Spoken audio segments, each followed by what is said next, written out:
Okay, hey Joel. So I think we need to kind of address this folding aspect in some way, but let's start from the top down. So I think what you were telling me is that if you have this headboard here and you have a bifurcated mat, that we can just simply sort of fold this like this, and that's its storage function. But if you want to make the box feature, what you can do is go here and then just make the box feature that way. So the box feature has the headboard in it in some way, shape, or form. That is what I originally sort of had with the original CAD designer here.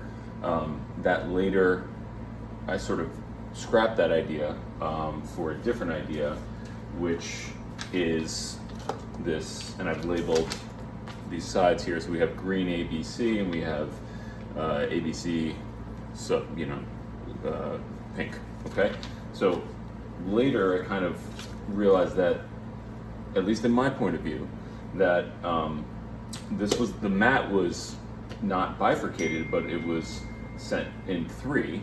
And we have the headboard here. Now the headboard looks a little weird because it's small, but let's pretend this was all nice even squares here. And then this box feature can like come up, and so here, let's just scrap the headboard for a second, just put it over there, not getting rid of it. Just here we can make the box feature like this.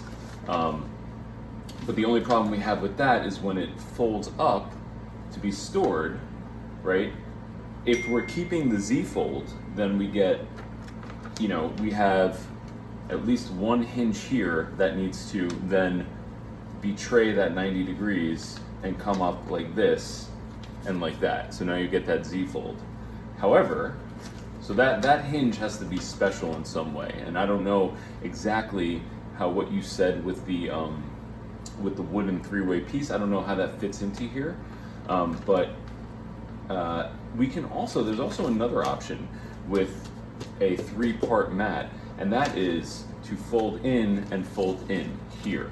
And then this, if we have the headboard, locks in here and then folds up all like that.